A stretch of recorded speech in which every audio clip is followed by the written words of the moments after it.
2025 will be my year of fighting for body justice, and I'm bringing all of you with me. Just when I thought TikTok could not get more delulu, y'all outdo yourselves again.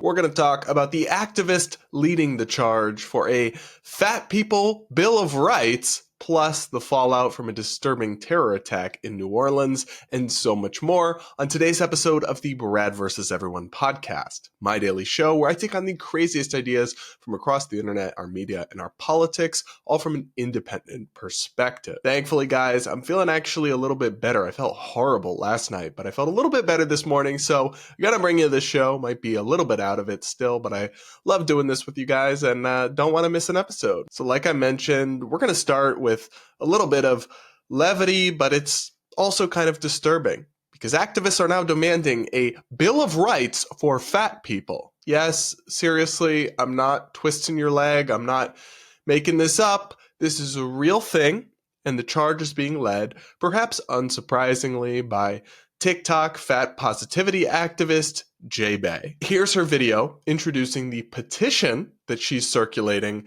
advocating for legislation establishing this Bill of Rights for fat individuals. I'm dedicating 2025 to fighting for the Fat Equality Bill of Rights, and I want you to be part of this revolution. Sweetie, maybe you should dedicate 2025 to getting healthy and losing some weight before you eat yourself into an early grave, which you're currently on track to do. Just my 2 cents. Every day, fat individuals face barriers that nobody should have to live with. Whether it's being turned away from a doctor's office. What? Doctor's offices don't turn you away if you're overweight. I don't know what you're talking about.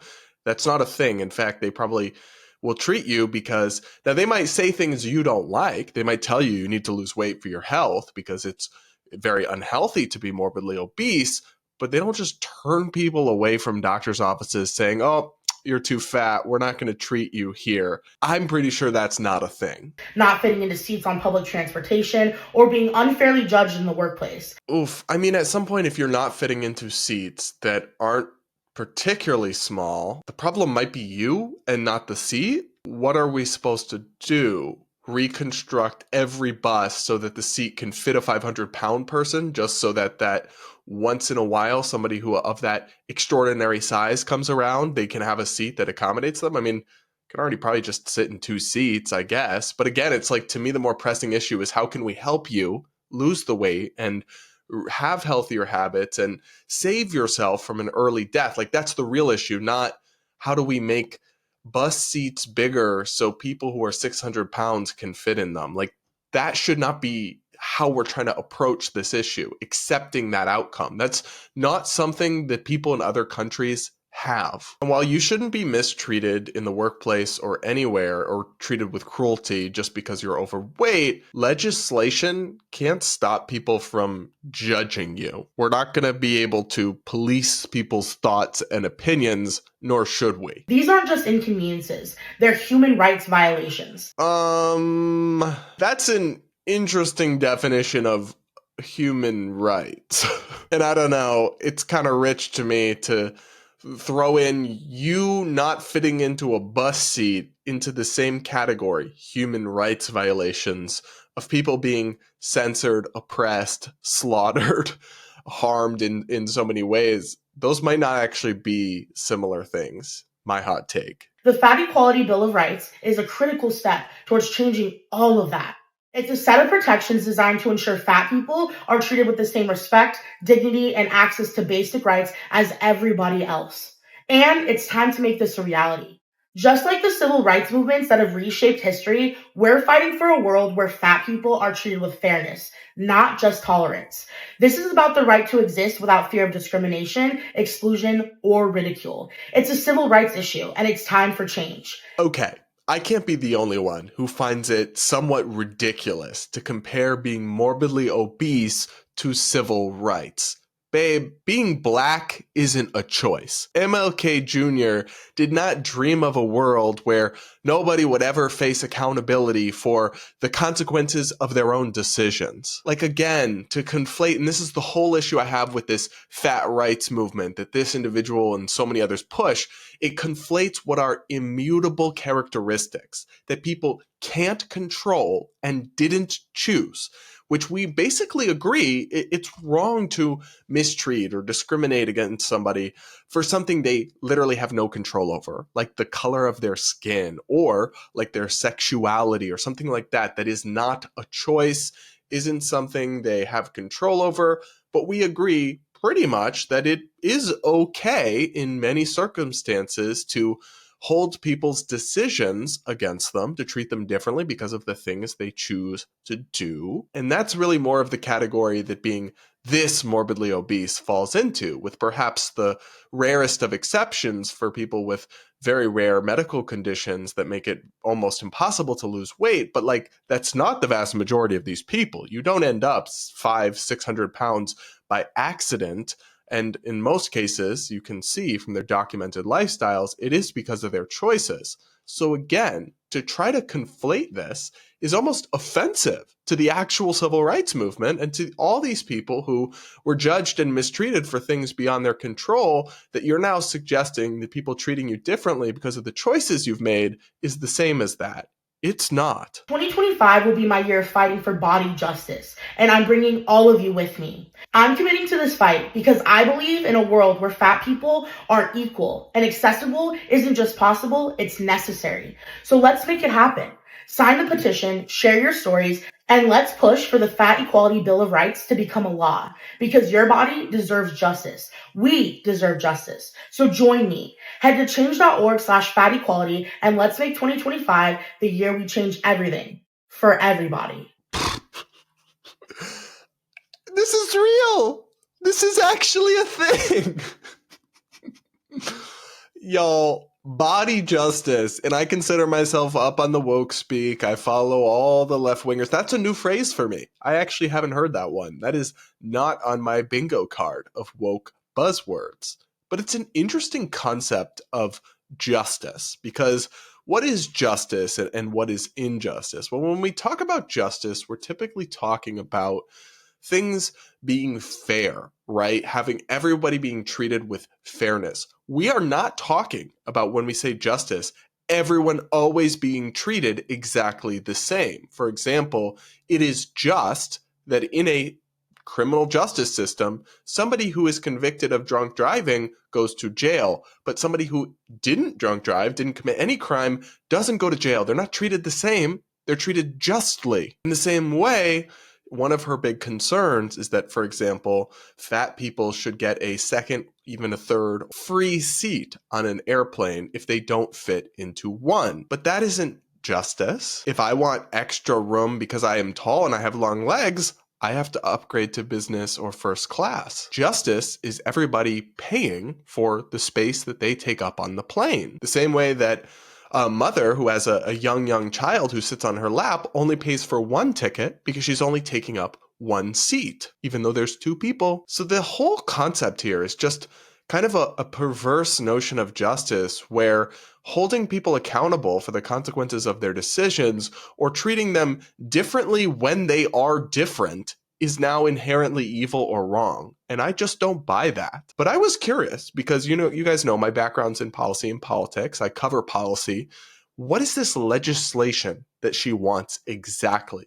So I went and I found the petition and I found exactly what she's calling for with her Fat Bill of Rights. And we're going to go through it because it's actually like very bizarre and sort of sinister. The first thing on this Fat Equality Bill of Rights is that fat individuals must be protected from discrimination in all aspects of life. This includes protections against discrimination based on body size in healthcare, employment, housing, education, and public services. Fat individuals should be able to access these areas of life without fear of bias, mistreatment, or exclusion due to their body size. Legal recourse must be available for those facing discrimination, ensuring that fat individuals can seek justice and hold accountable those who engage in harmful practices. Maybe this is a hot take, but I don't think that fatness should be added as a category into anti discrimination law, which is what this person is suggesting. Anti discrimination law should be about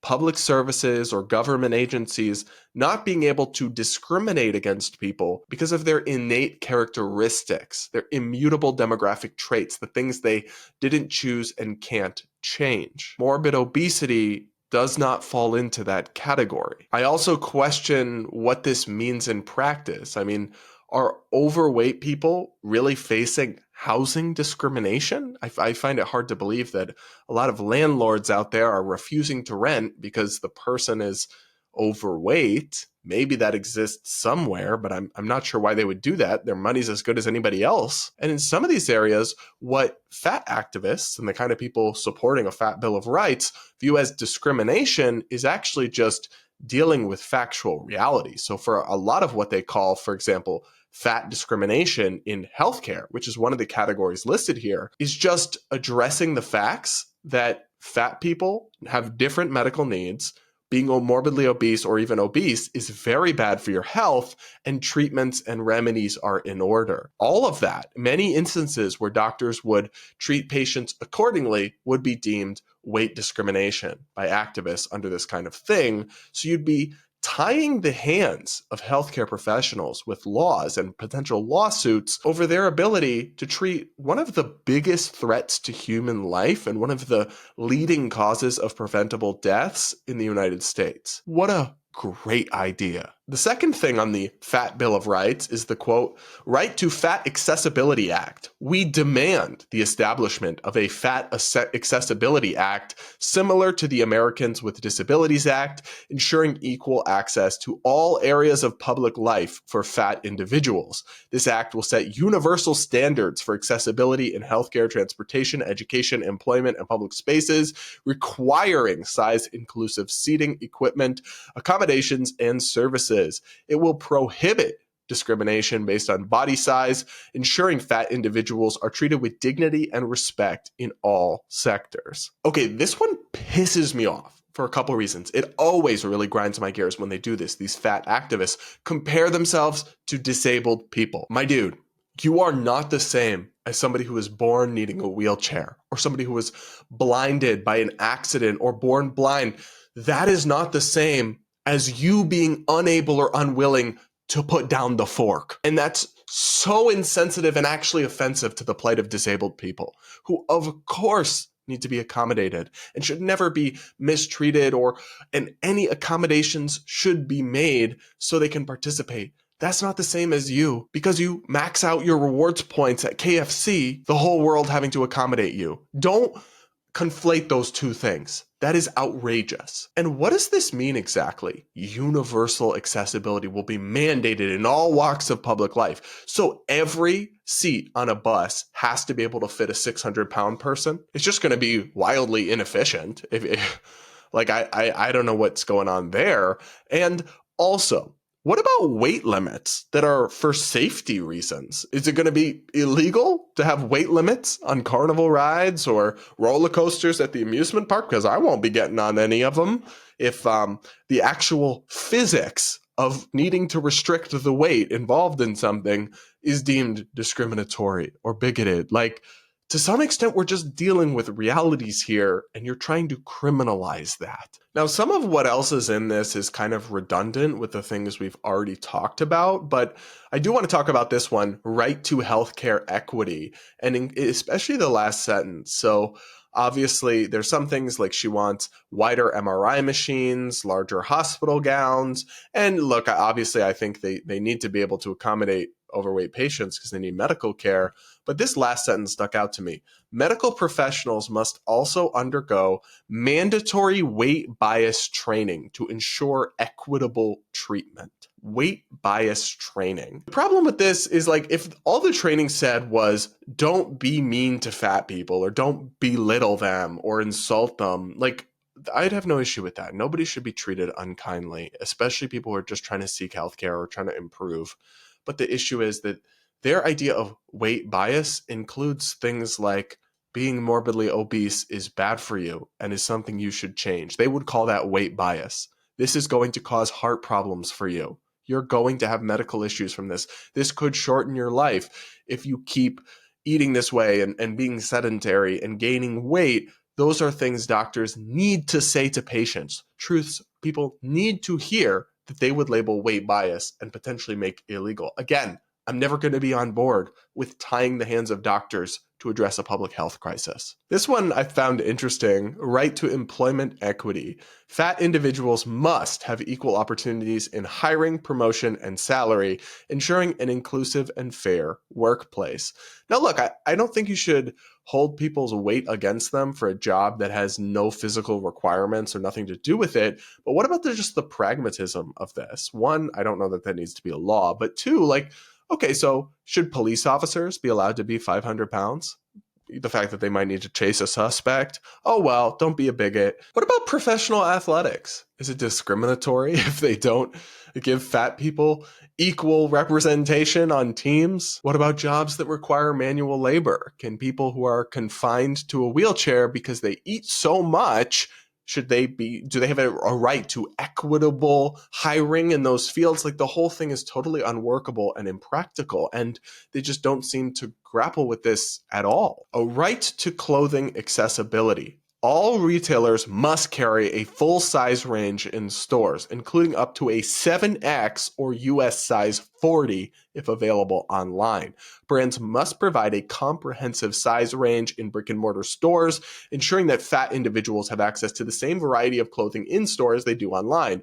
Additionally, all clothing sizes must be priced equally with no discrepancies in pricing based on size. That one at the end there seems particularly unreasonable to me. I mean, if you need a size 40, a lot more fabric and material is involved in that than a size 10. So is it really so unreasonable to price it slightly higher? And it doesn't make sense to force stores to carry things. I mean, they do it now based on what they regularly need and what sells. It's not like, for example, I'm a size 14 foot. I can't fit into 13s. I've tried for a long time, but that's where most stores cut off. Men's shoes is at a size 13. So I always have to online order them.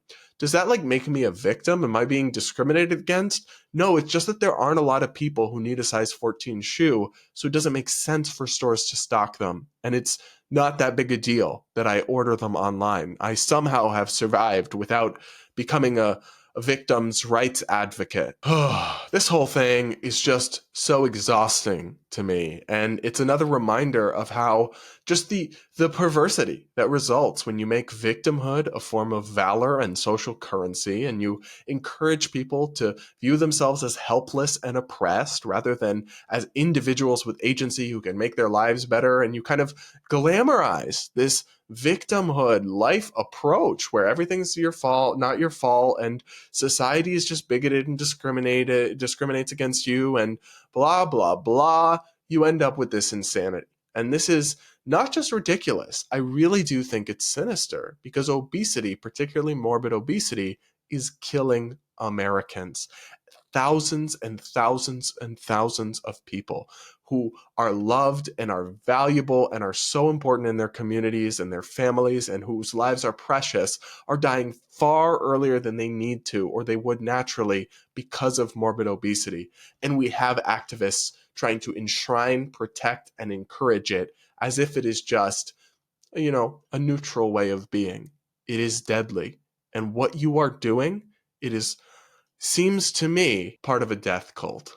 I'm sorry, that's just how I see it. But what do you guys think? Let me know in the comments, and do hit that like button while you're at it. By the way, make sure you're subscribed if you aren't yet. A lot of you watch my videos but aren't actually subscribed, and thanks for watching a little bit of side eye. So just take a second to subscribe. And now we got to talk about a truly horrible incident out of New Orleans, where there was a terrible terrorist attack with a terrorist driving a vehicle into a crowd of people. Many dead, many injured, absolute chaos, heartbreaking scenes. Here's some news reporting. Really tragic breaking news out of New Orleans this morning. 10 people are dead and at least 30 others are injured after a vehicle drove into a crowd in the French Quarter. Emergency officials say it happened overnight near Canal and Bourbon Street. You can see the scene right there. Moments ago, the FBI releasing this statement this morning. An individual drove a car into a crowd of people on Bourbon Street in New Orleans, killing a number of people and injuring dozens of others. The subject then engaged with local law enforcement and is now deceased. The FBI is the lead investigative agency, and we are working with our partners to investigate this as an act of terrorism. Now, I want to talk about this because the online discourse after this and the political discourse after this, like I've talked about this with other things, with mass shootings, with assassination attempts, is just deranged and is just really unreasonable and really detached from the reality of the situation. And that's just something that bothers me, whether it's coming from the left or the right. I hate when we have tragic incidents or horrific events and people overreact to them, people react in misleading ways, or they exploit them to push political agendas, even ones I agree with. So that's what we're going to talk about today.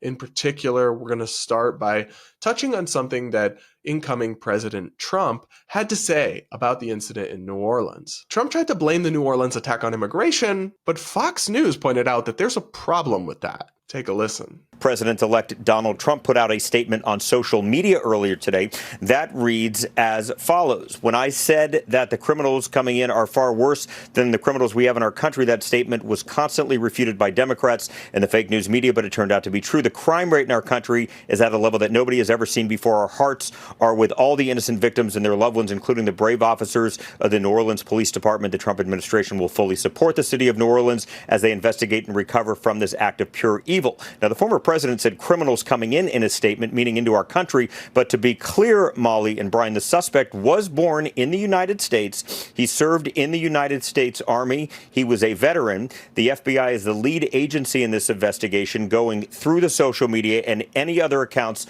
associated with the suspect. I think this is important context, and I'm glad that Fox pointed it out. But Trump has kind of doubled down. He, again, tweeted, or I guess Truth Social posted, about Biden's open border policy in relation to this attack in New Orleans. And I'm in complete agreement with Trump and Republicans that the border under Biden has been an unmitigated disaster. It's been a humanitarian crisis.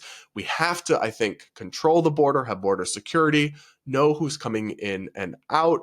I'm supportive of legal immigration. I think we should have the best and brightest coming here, and hardworking people should be welcomed. But illegal immigration is a problem, does need to be contained, and our border is a crisis. So I'm, to some degree, with Trump on this issue, but I don't like that he's tying it to this terrorist attack that has nothing to do with the border. The man who appears to have carried out this attack is born and raised in America. He's a Texan. He was seemingly radicalized, maybe online. More details will come out. I don't want to speculate, to the point where he was sympathizing with terror groups. That's crazy, insane, and evil, but it's not a border issue. It's not an immigrant issue or an immigration issue. And I don't like it when politicians, left or right, take current events and tragedies that pull at the heartstrings and then try to tie them to their partisan issues that they're pushing. To me, that always feels gross and wrong, whether it's the left doing it or, in this case, Republicans doing it. It's also important to understand that simply as a matter of statistical fact, immigration does not pose a big threat of terrorists coming into the country and committing attacks. That's not something that's occurred almost at all statistically over the last several decades. Data from the Cato Institute shows that from 1975 through 2022, the average chance of dying in an attack committed by a foreign-born terrorist on U.S. soil was 1 in 4,338,000 a year. So extremely unlikely. By comparison, the annual chance of being murdered in a criminal homicide in the United States was about 1 in 20,000 during the same time. In other words, the annual chance of being murdered in a normal homicide is about 316 times as great as dying in an attack committed by a foreign-born terrorist on U.S. soil. That's not to say we don't need to secure the border or we shouldn't be worried about potentially people coming here and carrying out attacks. It's just that we should keep in context these statistical facts here so that we can focus our efforts on preventing things and put enough time and money into the greater issues that are more likely to affect people. And statistically speaking, the threat of foreign-born people coming into the US and committing terror attacks is not zero, but it's very, very, very minuscule. But it is something that seems more intuitive for people to follow, whereas the idea of an American, somebody born and raised in Texas, becoming radicalized online or whatever it may be, and then turning against his fellow people in this kind of evil and sick way is much harder for us to understand or wrap our heads around how that could ever happen, or what's wrong with our society that people are going astray like this, because this guy is not the first one. We've had this over recent years. Many of the domestic terror attacks have been homegrown, radicalized people, not foreign-born people.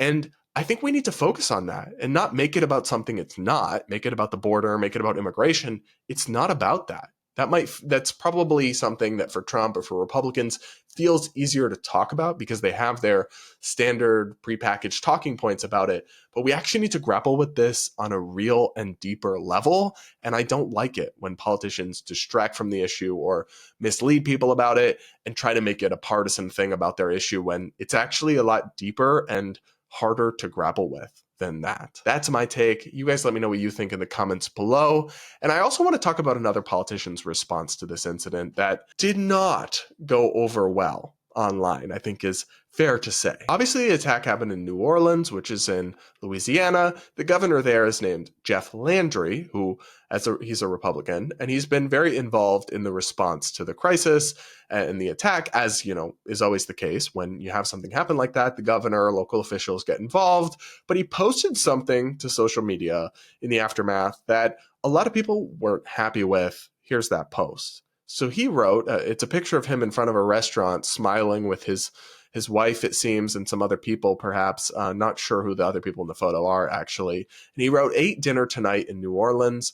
Proud to be a part of this incredibly resilient city. See everyone at the game tomorrow." And it's him smiling with a thumbs up. This was just hours after a terror attack hit the city where 15 people died and dozens more were injured. Suffice it to say, this did not go over well. I'll read you guys some of the comments that people put as replies to his post. "It's actually unbelievable that you thought this was a good idea to post. I'm sure this will give comfort to the families of the dead and injured. You actually thought this was a good idea. 15 innocent lives taken in a terrorist attack, not even 24 hours before, and you're all, the steak is so good. There are at least 15 people in New Orleans who will never eat dinner again. Fire your social media team. Read the room, jerk face. Dude, several of your constituents are no longer alive due to a terrorist attack, and you thought going out to a steakhouse with friends and then posting about it was a good idea.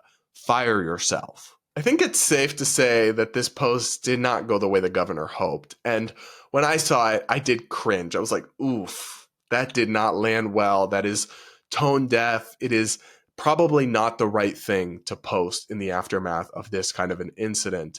But when I saw people defending the governor and him in a follow-up tweet explaining, I can sort of see where they were coming from. So essentially the idea is he's trying to show we're not afraid of terror. We're not going to hide at home and whimper away from the threat of Islamic terror or whatever it may be. We're going to go, enjoy Louisiana, enjoy New Orleans, and proudly be in our community and not be afraid. I sort of get that, but ultimately I think it was a huge mistake to post, and especially the steakhouse and the smiling and the thumbs up. There probably was a way to do that kind of resilience-based posting, like still walking the streets and talking to people or going out and about and saying, we're not hiding away, we're not afraid, without the kind of luxurious trappings of the steakhouse and the weird smiling and thumbs up. Like, there was probably a better way to do this, but I don't think this guy is like evil or was ill-intentioned. I just think it was kind of a complete failure of execution from a PR communications social media perspective. But what do you guys think about this Jeff Landry post from the governor down there in Louisiana? I'm curious, which side of that fence do you guys land on? do let me know in the comments. Make sure you hit that like button if you haven't yet, and do subscribe. Now, guys, that's going to be it for today's episode. I'm going to go have some more cough drops, I think, and maybe make myself some tea. But unless I feel really worse, and I think I'm actually getting better, not worse, we will talk again tomorrow.